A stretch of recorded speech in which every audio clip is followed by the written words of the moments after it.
Directo al punto. La entrevista.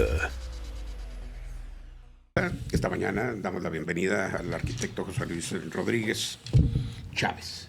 José Luis Rodríguez Chávez, también lo conocen sus amigos como el Puma. Por cierto, ¿le gusta que le digan Puma? Buenos días, arquitecto. Muy buenos días a el Radio Auditorio.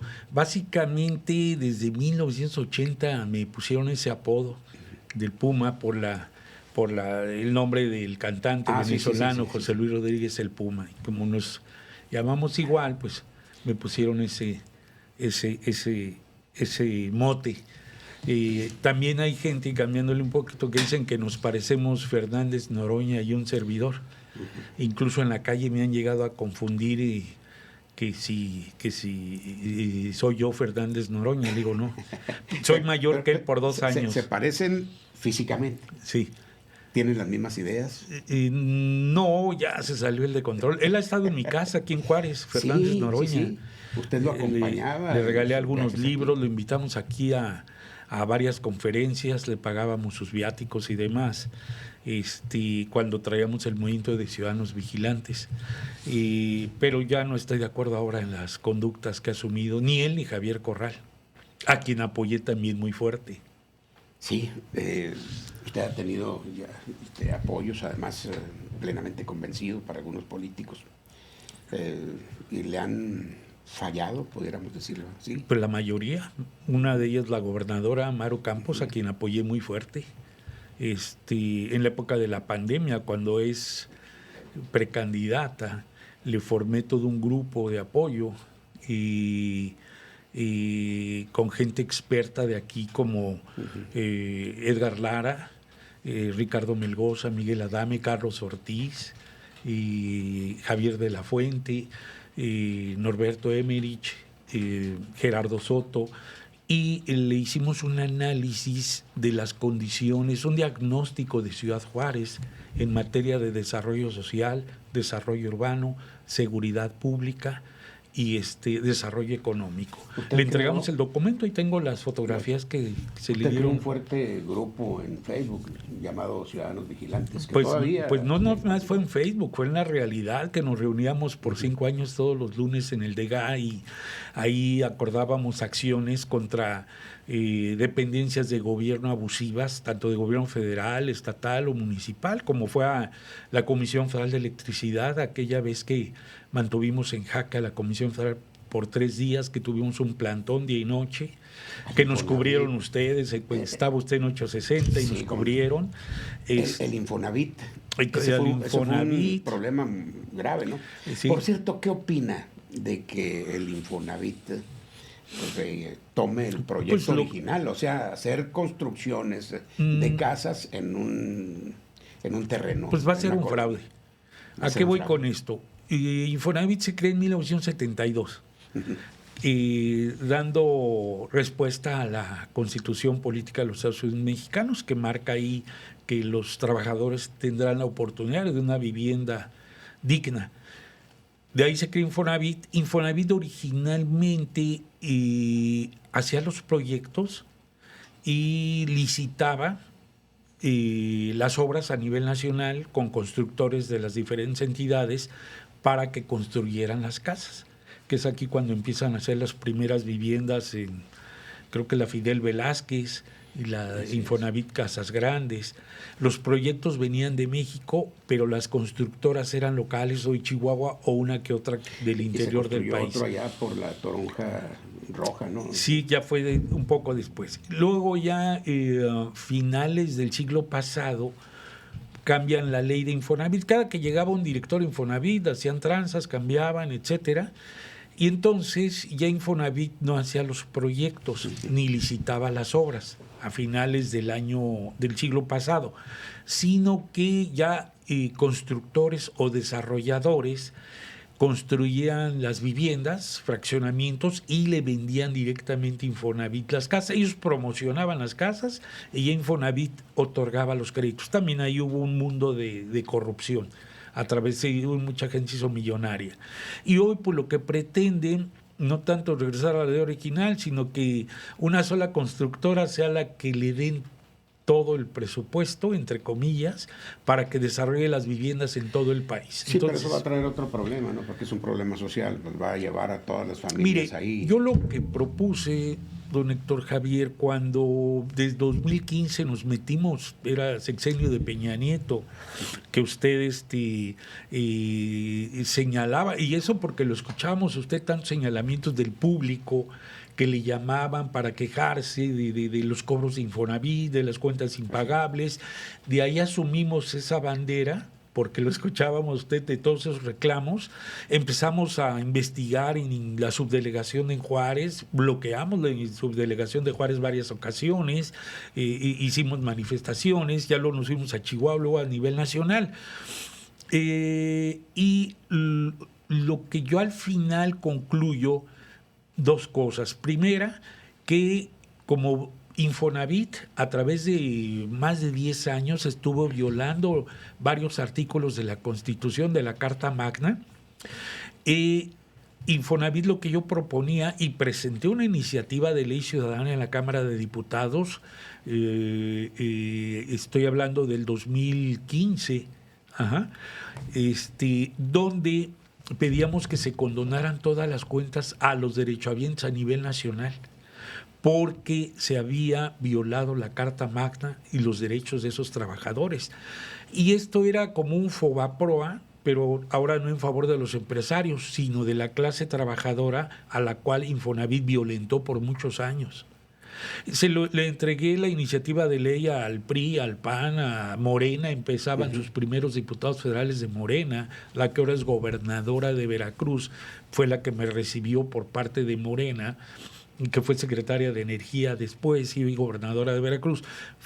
Era la coordinadora Rocío Nale de la fracción de Morena. Al PT, a todos. Adriana Terrazas fue la que me recibió por el PRI, ahora ya es de Morena, en fin. Y pues no les interesó, le dieron carpetazo. Y yo lo que proponía, dije, debe de desaparecer ya Infonavit y crearse nuevos modelos para que funcionen de acuerdo a los intereses de los trabajadores. ¿Cuál sería la mejor forma? Era muy sencillo. Infonavit, y llegó un momento, y no sé si ahorita lo esté haciendo, que estaba cobrando intereses más altos que algunos bancos. Yo lo que dije, que desaparezca toda esa estructura de Infonavit burocrática, de corrupción, y que esos fondos tripartitas de los empresarios, el trabajador y el gobierno federal sigan en cuentas de los trabajadores, pero que sea a través de instituciones bancarias y que les den sus créditos las instituciones bancarias bajo un reglamento. Tuvo grandes apoyos el Infonavit, sobre todo como comenzó, ¿no?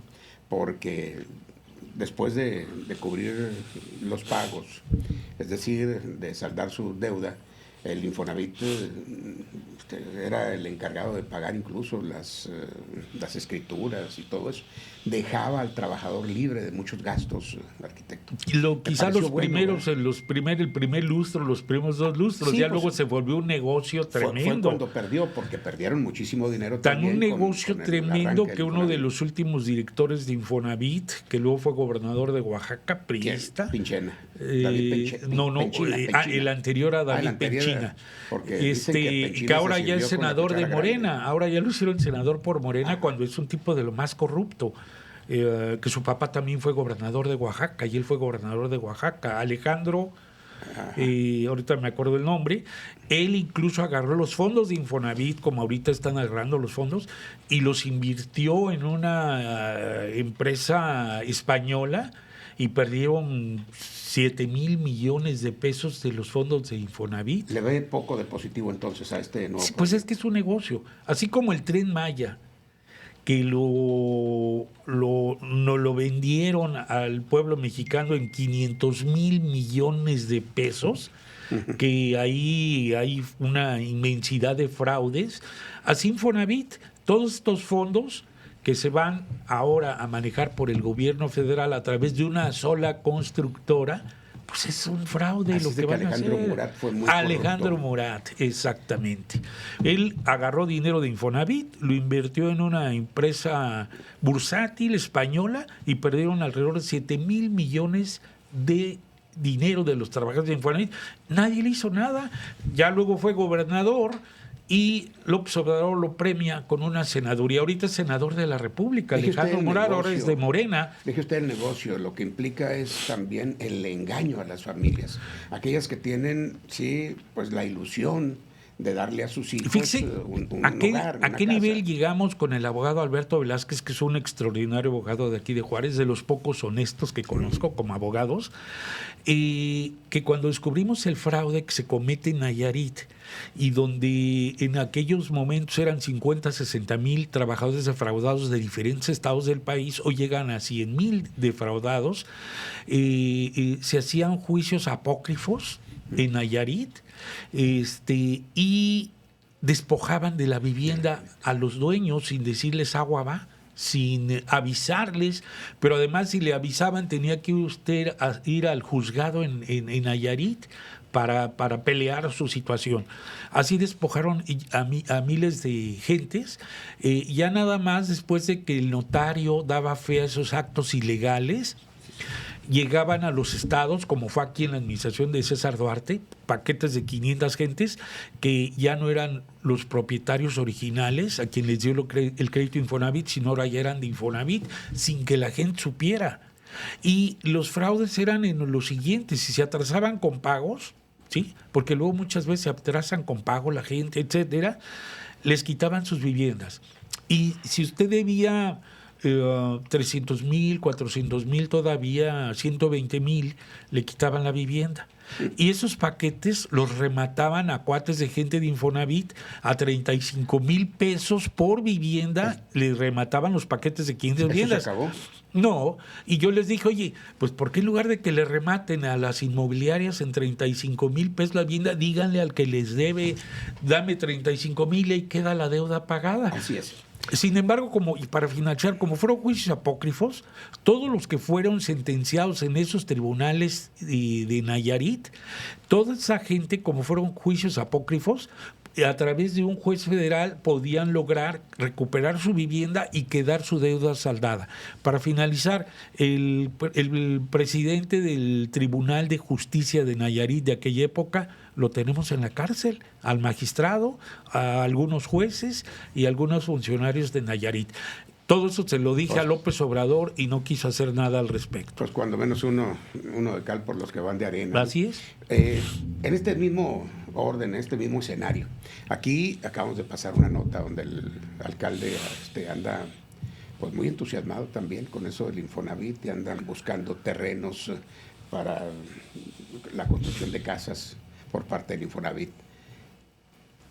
¿Pero dónde cree usted que se ubiquen estos terrenos? Pues se van a ubicar allá por donde está seguramente la Universidad de Ciudad Juárez, ¿no? Le voy a ser honesto. Juárez no necesita ya más vivienda de Infonavit. Hay muchísima vivienda abandonada por muchas partes de la ciudad. En ese desarrollo anárquico de esta ciudad, en esa corrupción, en ese aprovechamiento, llegó el momento en esas administraciones de Vicente Fox, de Calderón, de Enrique Peña Nieto, que construyen vivienda de manera desmedida, porque era un negociazo para los desarrolladores de vivienda, construir y ahí te vendo y te vendo y te vendo Infonavit y le daban crédito a toda la gente. Los desarrolladores de vivienda aquí se hicieron ricos en un trienio o en un sexenio. Exacto. Entonces, hay vivienda de sobra en esta ciudad. No tiene caso ahorita ponerse a construir más vivienda de Infonavit, que ha sido un fracaso. Pero el nuevo programa es eso, otra vez reunir las unidades habitacionales de Infonavit, ¿no? Pues ya le dije yo que lo que señalan ahí es que una sola constructora que va a definir el gobierno federal, la presidenta Claudia Sheinbaum, es quien va a desarrollar las viviendas en todo el país. Pero previendo esto, ¿dónde cree usad que se puda ubicar este tipo de unidad habitacional? Bueno, para comenzar, la mancha urbana la han creído, han atomizado la ciudad, y definitivamente lo poco que queda de terrenos baratos pues están alejados de la ciudad, que ese ha sido otro error en materia de desarrollo urbano, de crecer la ciudad y crecerla de manera desmedida, de tal forma que hoy existen fraccionamientos al suroriente, al sur de la ciudad, que hay lunares de 1 o 2 kilómetros que no hay nada, y ya luego por allá aparece un fraccionamiento. Y no hay transporte, y las pocas gentes que se van a vivir ahí vienen en la noche caminando, en la madrugada, a buscar una rutera, un transporte para irse a trabajar a la maquila, peligrando. ¿Se sigue dando esto? ¿Y quién tiene la culpa? Pues el desorden de la ciudad, las autoridades. Pero hay responsables. Sí, es un desorden.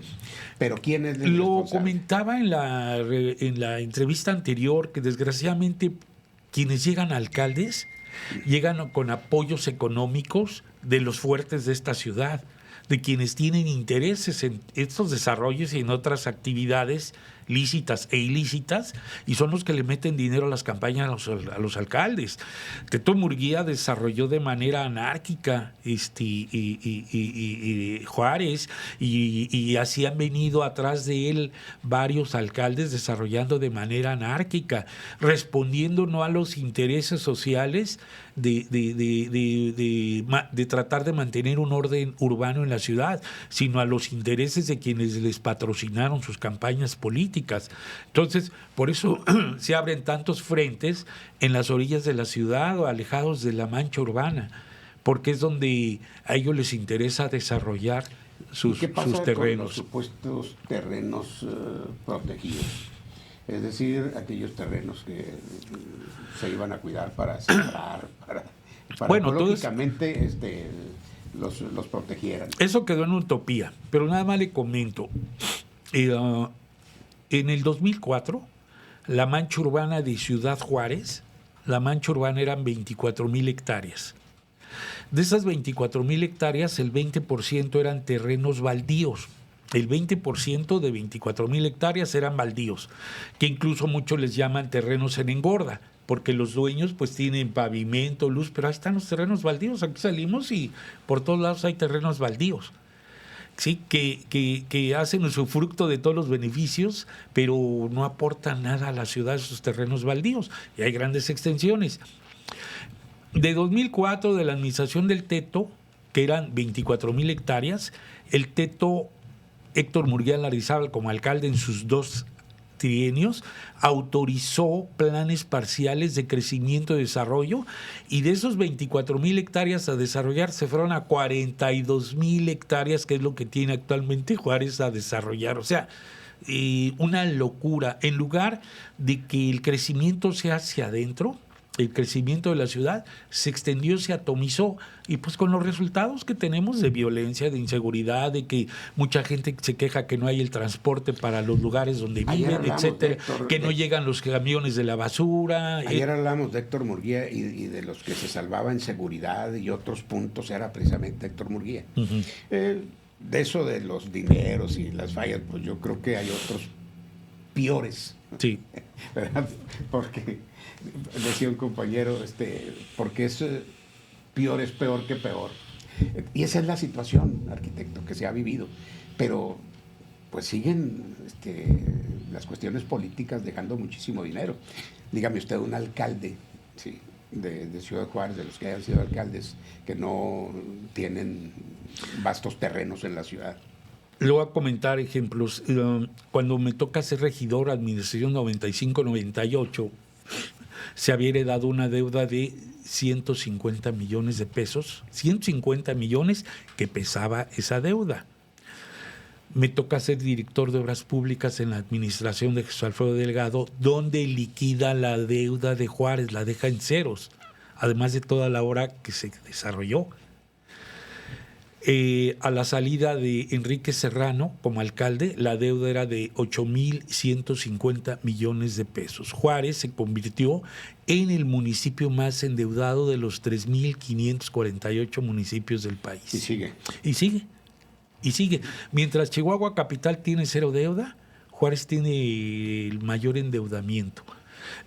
Lo he dicho aquí, tan solo del plan de movilidad urbana, desde el 2015 estamos pagando 24 millones de pesos mensuales de intereses de esa deuda del plan de movilidad urbana. Y yo pregunto, ¿a quién benefició ese plan de movilidad urbana? Que en total se fue la deuda a más de 5,000 millones entre inversión e intereses, y que esa deuda la vamos a terminar de pagar en el 2035. En relación con esto... Entonces, nada más le pregunto, ¿estamos bien? Bueno, yo creo que los juarenses lo deciden. Sin embargo, se nos olvida todo, porque ya ahorita andamos entusiasmados, echando porras. Se nos olvida, y a los peores alcaldes de esta ciudad, los peores, los ha reelegido el pueblo de Juárez. Los peores. No digo nombres, nada más. No hay que revisar mucho. Los 3 peores son a los que ha reelegido el pueblo de Juárez.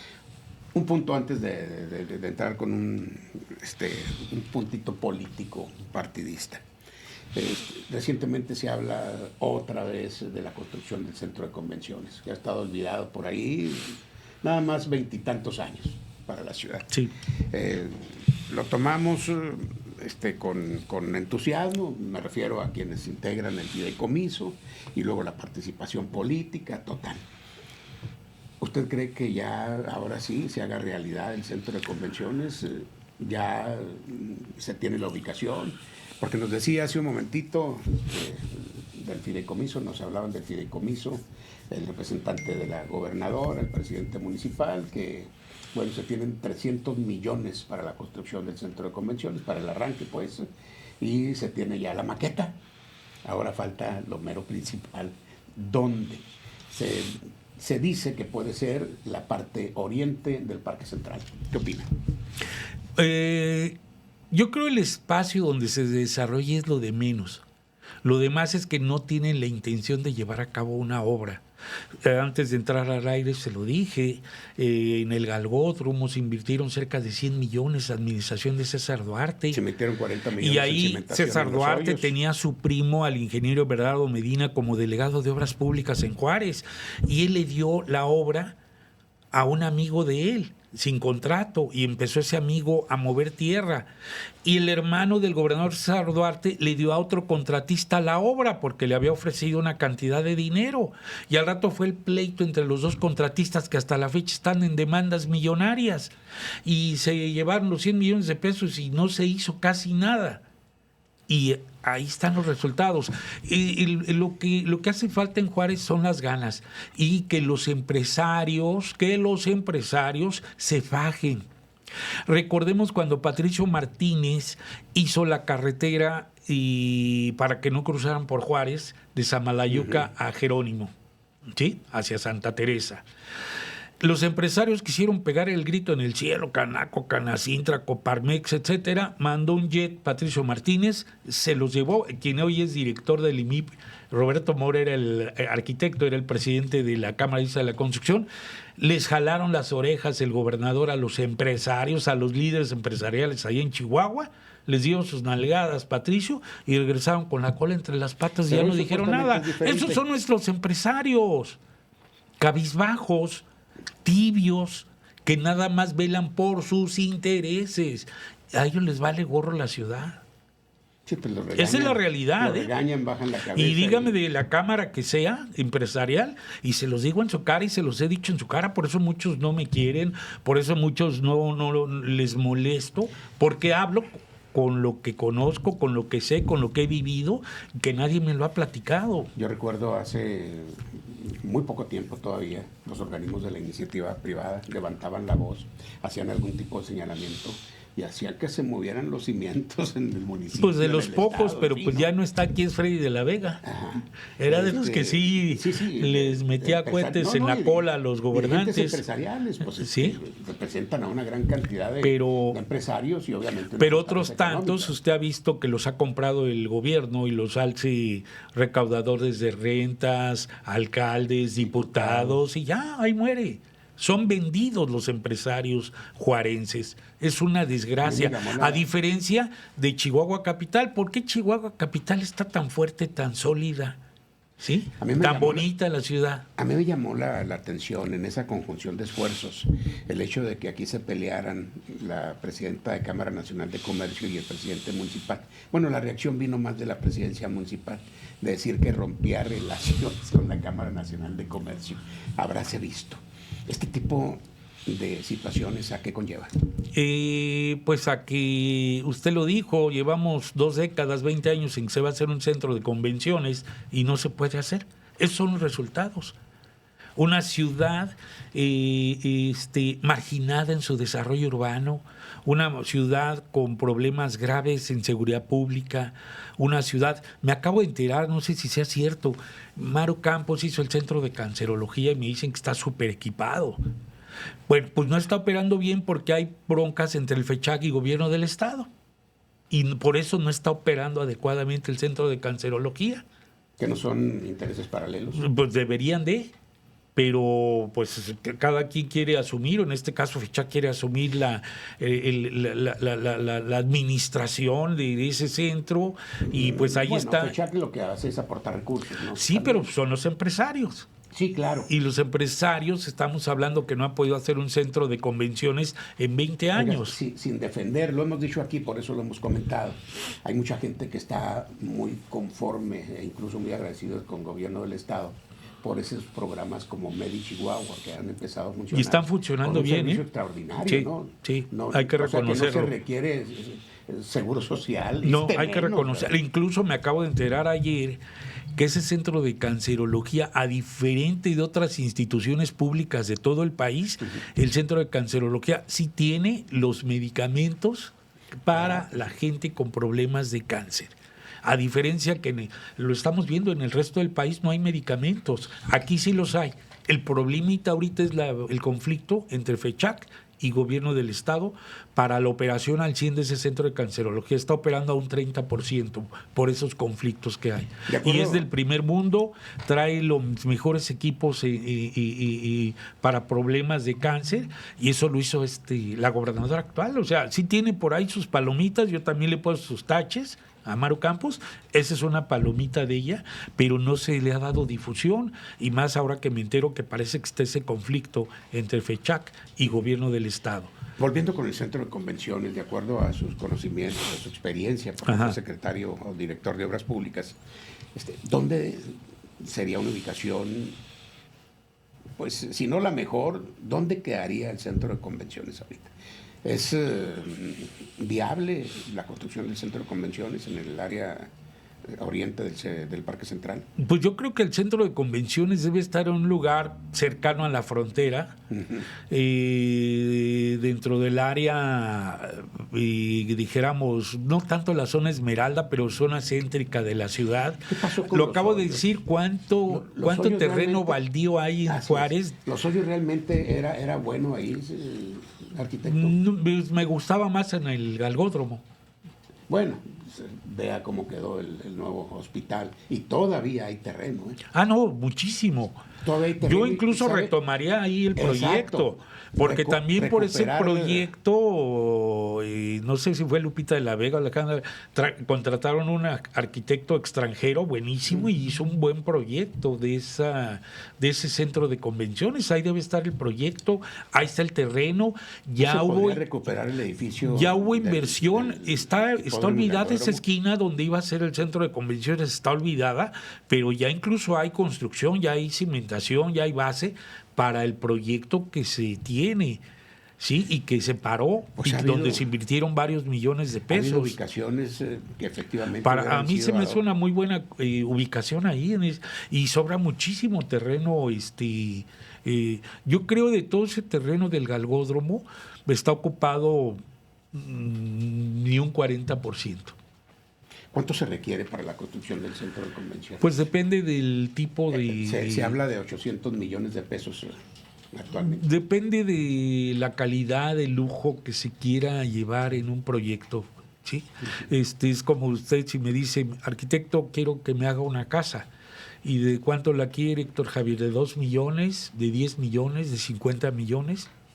Usted dígame, en el mismo lote puede ser esas cantidades, Qué bueno ¿verdad? que usted lo menciona. Ajá. Tiene que ver mucho también, no solamente la aportación del dinero, sino el tipo de construcción que se va a hacer. Sí. Y que haya una supervisión constante, porque generalmente en obras de gobierno sabemos cuándo empiezan, pero no cuándo terminan. Ese sería el otro problema, ¿no? Que pueden iniciar ya con bombo y platillo el centro de convenciones, pero pueden pasar varios. ¿Qué sucedió con el Centro Cultural Paso del Norte que inició Jesús Macías Delgado cuando fue alcalde, finales del 89? Finalmente Sí, pero ¿cuántos años estuvo parada esa obra? Porque no hay continuidad en los gobiernos. Primeramente porque trajeron una empresa de nombre Totico de Sinaloa, que era una empresa fantasma, a quien le dieron el contrato. Fraudulenta. Sí, y cobró el 100% del contrato, no terminó la obra, la dejaron en obra negra, ya luego vino Francisco Villarreal,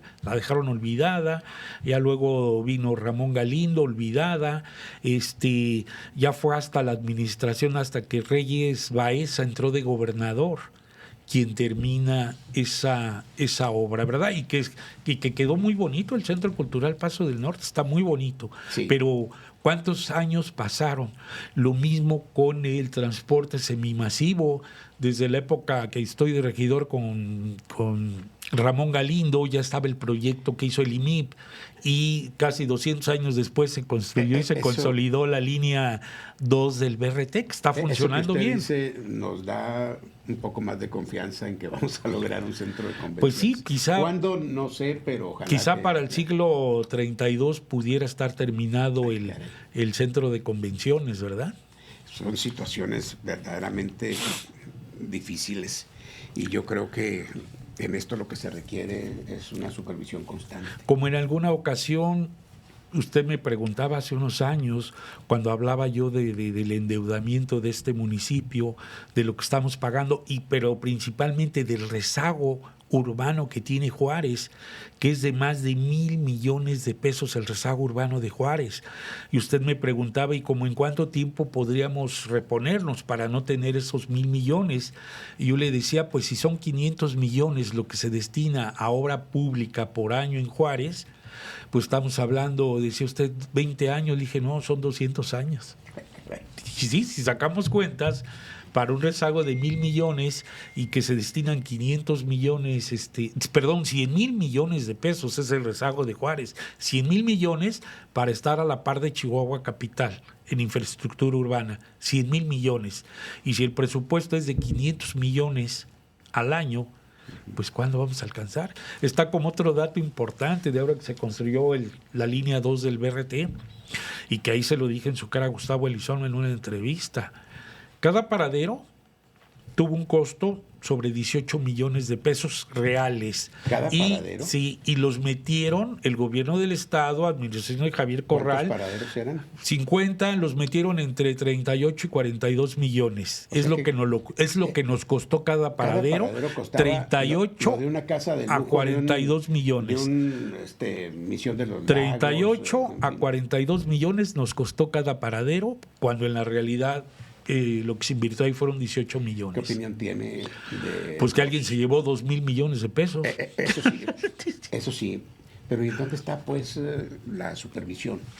Empezando. Algún día se lo dije a Javier Corral como gobernador, le digo, pues no sé, me sorprende, me siento incómodo que desde que llegué a Juárez lo único que ves son fraudes, corrupción, fraudes, y nadie dice nada, nadie levanta la voz. Se quedó callado como gobernador, siguió firmando unos diplomas. Hoy he repetido esa palabra supervisión, yo creo que cuando menos 10 veces, porque me parece muy interesante. ¿Quién es el que revisa, pues, las cuentas? ¿Quién tiene la responsabilidad? Ya lo hemos dicho en el municipio, hay tesoreros, hay contralores, hay... ¿Regidores? Sí, ¿cómo se llaman los que vigilan? Pues está desde una contraloría municipal, están los regidores, que hay comisiones de Hacienda, de Desarrollo Urbano, de Obras Públicas, pero pues sí, que ni siquiera saben. Está la sindicatura, fíjese, está el Congreso local, está la Auditoría Superior del Estado, está el Congreso, la Cámara de Diputados, que de alguna manera pues ahí revisan también las cuentas públicas a través de la Auditoría Superior de la Federación. Son como 10 organismos. Y de los 10 pues estamos inmersos en la corrupción. Entonces, Caray. ¿qué es lo que hacen? Por eso creamos Ciudadanos Vigilantes a finales del 2013, porque pues estamos llenos de gente que cobra por representarnos y por vigilar los recursos, pero nadie lo está haciendo. Hay una situación muy interesante que se está dando en la ciudad. El presidente municipal ha recibido algunas críticas, yo no sé si deba recibir aplausos, muy posiblemente, porque está saliendo constantemente de la ciudad. Los fines de semana, yo no sé si porque sean sus días de descanso, no sé cuál es sí, el argumento, pero la intención, bueno, nosotros solemos cuál es la intención. Está visitando otros municipios del estado, pero llega con las manos cargadas, ¿no? Llenas. Es decir, les está llevando bomberos, les está llevando camiones recolectores de basura, Cobijas, mobiliario, una serie de cosas importantes. Esto obviamente debe ser evaluado y debe ser autorizado por el Cabildo. ¿Está perfectamente autorizado desde su punto de vista? No, no creo. No creo porque pues el cabildo pues se someten a lo que diga el alcalde. Desgraciadamente no es este cabildo todos. Cuando un alcalde llega al poder tiene la mayoría de la planilla de regidores. Y lo que diga el alcalde, pues alzan la mano, salvo ciertas gentes que se salen del huacal, como fue Olvido y Elsa Díaz en la administración de Galindo, que no respondieron a los intereses del alcalde. Fuera de ahí, el alcalde que sea del PRI, del PAN, ahora de Morena, lo que diga el alcalde, pues levantan la mano, no hay cuestionamientos, no hay nada. Lo que diga el alcalde es la verdad absoluta. Se publicó una caricatura aquí en punto X, no sé si la podamos ver para que nos dé su punto de vista. Es en relación a que el alcalde, fines de semana y a veces pues creo que semana, está mal que ande en campaña. ¿Es campaña? Sí, es en campaña, pues anda en campaña política. No me había dado cuenta. Así, invirtiendo dinero en encuestas y en redes sociales. Pues tiene comprada casi a toda la prensa, les da 20,000 pesos mensuales a los más chiquitos. A los más chiquitos, le puedo decir nombres. Sí, muchos son amigos, conocidos, 20,000 pesitos les echan en la buchaca mensualmente porque sus pasquines hablen bien del alcalde y porque lo citan a ruedas de prensa. Ahí está en la rueda de prensa para recibir sus 20,000 pesitos. Claro, hay de 50,000, hay de 100,000 y hay otros más grandes, de 150,000. Esto no es hablar mal. Usted me está diciendo. Pues es comprar a la prensa. Yo creo que está mal comprar a la prensa. O sea, se vuelve parte de lo mismo. O sea, ¿por qué estamos en toda esta encrucijada de corrupción, de anarquía, de rezago en materia de desarrollo urbano? Pues porque todos se vuelven cómplices, empresarios, medios de comunicación, políticos, y van por una jugada. Y el pueblo, pues que aguante. Y el pueblo, pues le traemos a los tucanes de Tijuana, ya se pone contento el pueblo. En un punto de defensa a medios, que es en los que me desenvuelvo. Creo que los medios lo que ofrecemos es un servicio, ¿no? Y de acuerdo al número de vistas, de radioescuchas, de televidentes, bueno, pues se tira un convenio para reproducir hacia la ciudadanía las obras realizadas, porque además tienen la obligación. Y estoy de acuerdo, pero un tipo que anduvo con nosotros en Infonavit un día y me sorprendió su frase, pues hay que ser marrano, pero no tan trompudo. Sí, y esa es la triste realidad. ¿Estará de idea nuestra caricatura? Sí, ahí va saliendo, pero es con una tejana y dice: ¿a dónde va rápido, don alcalde? A donde sea menos a Juárez, que vamos por la grande. Y luego dice: partido 50 kilómetros, la candidatura 5,000 kilómetros. Yo se lo dije en la entrevista pasada. Cruz Pérez Cuellar, que es un tipo demasiado ambicioso, él va a buscar la gobernatura. Yo veo que por Morena va a ser mujer. Y pues él se viene por el verde ecologista. Sí va a ser candidato a gobernador, pero por el verde ecologista, Cruz Pérez Cuellar. Sin embargo, no son las mismas posibilidades. No, pues no. Morena rifa y controla. Tan solo la última elección en Juárez, Morena le ganó al PAN 4. Insisto, y hasta Cruz, ahí ya hice apuestas con 2, 3 gentes. A Cruz muchos lo apoyan, como que está haciendo un magnífico trabajo, ¿no? Y pues a toda la gente que tiene comprada. Ay, caray. Que es lo que dije hace rato. ¿Tendrá tanto dinero para comprar? Pues sobra dinero del municipio de Juárez. Sobra dinero de esos empresarios que luego cobran las facturas. ¿Sí? Entonces, ¿para usted no es un buen gobernante? No, claro que no. Reté un día debate a él y le llevé hasta la carta a él y a Juan Carlos Loera que son de la misma calaña, Juan Carlos Loera de la Rosa, actual senador, y pues los dos le sacaron al parche, como dicen. Caray. ¿Sí? Yo conozco bien a Cruz, yo lo apoyé en su campaña en el 2004 a la alcaldía de Juárez. Yo tanta confianza Y que se tengo. lo dije aquí también la vez pasada, don Héctor Javier. Yo sé en qué callejón espanta cada uno de ellos. Por eso me ven y me dan la vuelta. Porque se los digo en su cara. Esa frase es interesante. Ujú. Sin embargo, da miedo, ¿no? Pues sí, sí, me decía mi papá, ya no les pegues ¿Saben tanto. en qué Cuando le callejón? pegaba a Patricio Martínez, cuando le pegaba al Teto, pues el Teto mandó incluso a algún amigo en común a que me ofreciera dinero para que ya no le siguiera pegando. ¿Sí? Un tiempo estuve escribiendo, hace 10, 15 años, editoriales en el periódico ¿Se le Norte todos cerraron los algunos lunes. medios a usted, arquitecto? Pues casi todos. Quien me sustituyó cuando estuve y que todavía era panista, quien me sustituyó en los editoriales de lunes en el Norte, porque me cerraron las puertas después de 4 años, fue precisamente Cruz Pérez Cuellar, fue el que empezó a escribir en mi lugar en el periódico Norte. Estoy hablando de hace como 10 años, cuando todavía era panista. Pero a mí no me importa, porque yo se lo dije el otro día que nos vimos, que fuimos a desayunar, yo no estoy buscando ya nada. Pero sí todo este bagaje de información, de experiencias, por lo externo. ¿Cuál es la mejor cara de un municipio, de un gobierno municipal? Mire, Seguridad pública, obra pública. antes que nada, ayer precisamente visitamos al nuevo representante de la gobernadora, Carlos Ortiz. Ah, sí, vi una Y fotografía. le dije a él, le digo, tan fácil que es gobernar. Cuando gobiernas de cara al pueblo, tan fácil que es gobernar. Y lo viví yo como director general de Desarrollo Urbano y Obras Públicas. No tienes que comprar a nadie. Simplemente ser honesto, sincero, abrirte al 100 y todo se te da. Yo en su momento, cuando estuve en esos puestos como regidor, además, se acercaba los mismos de la prensa a asesorarme, a apoyarme, me veían como un amigo, los reporteros y varios periodistas, y puedo decir aquí los nombres, ¿sí? Porque se abre uno, pues usted fue uno de ellos, que tanta entrevista que me hizo, me volví casi hasta un reportero de usted cuando andaba afuera, le hablaba, o sea, cuando uno es abierto, pues le responde medio mundo.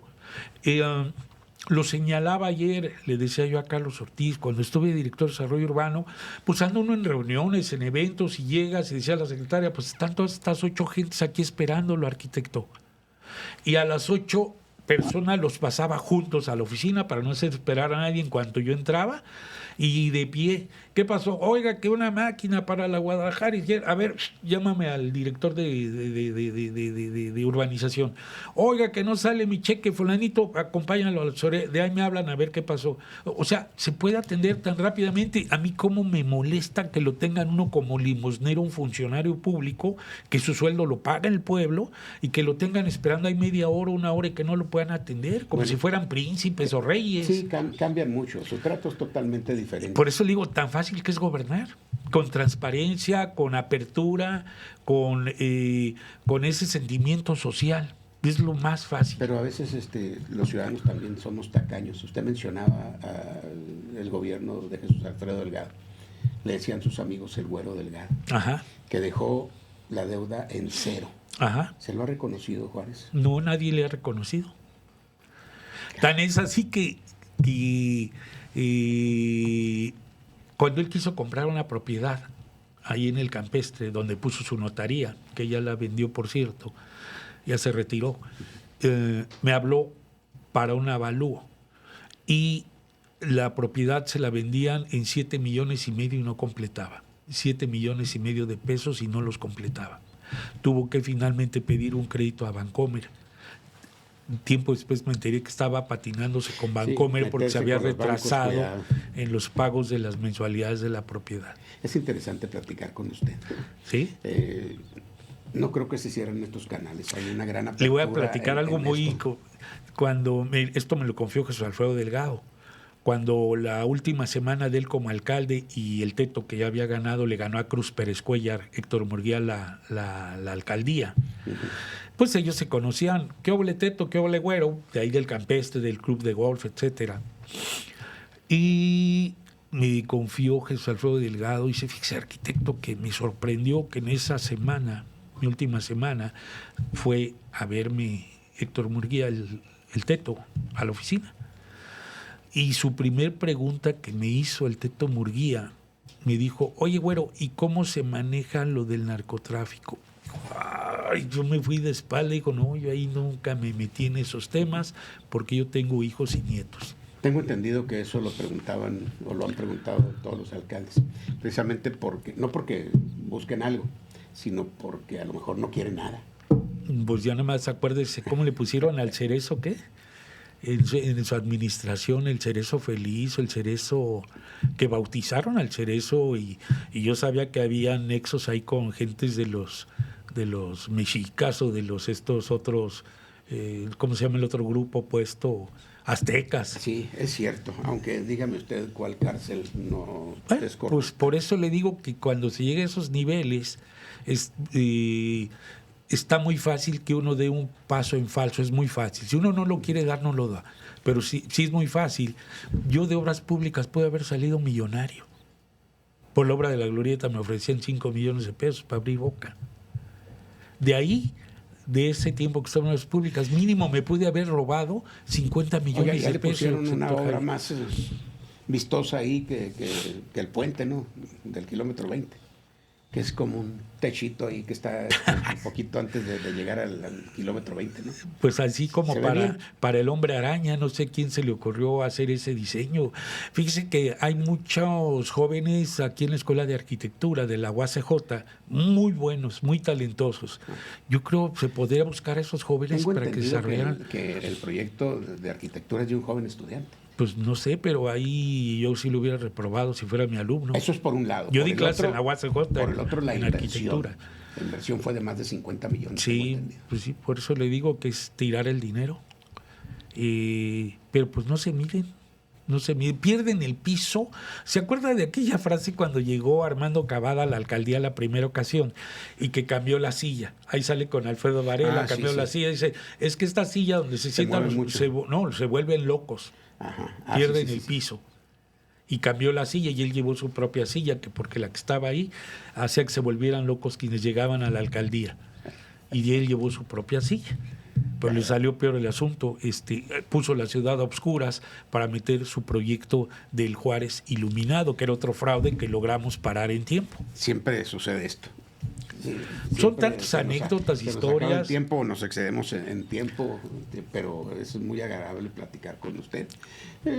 No tengo la verdad absoluta, no. simplemente lo que he vivido, Eso es su mis punto de vista y es experiencias. lo que usted Por eso yo comenta. puedo decir, ¿No tiene don miedo? Héctor Javier me ha entrevistado más de 50 veces y es un tipo honesto y se lo he dicho públicamente y lo he publicado, Hombre, valga la redundancia, porque es la verdad. Yo no puedo decir, pues le vi esta fechoría, como a otros muchos de los que reciben hoy 20,000 pesos mensuales, ¿verdad? Tratamos de hacerlo mejor, nadie somos ángeles, Ujú. ¿verdad? Pero creo que Para mí el dinero La medición que- no es lo más importante en la vida, porque todos nos vamos a ir de aquí, todos. Ayer se fue Paquita, la del barrio, y cuando se va uno no se lleva nada, ni un carro, ni...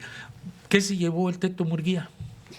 sí, Pero eso no lo valora la gente. es cuando uno debe cuidar Y sus digo, bueno, yo me voy de conductas. aquí y lo que me voy a llevar el día que me vaya, pues es la satisfacción de haber servido. Muchas gracias por estar con nosotros. A El la orden. arquitecto José Luis Rodríguez esta mañana, aquí directo al punto. Señoras y señores, usted tiene sus comentarios. Directo al punto. Con Héctor Javier Mendoza.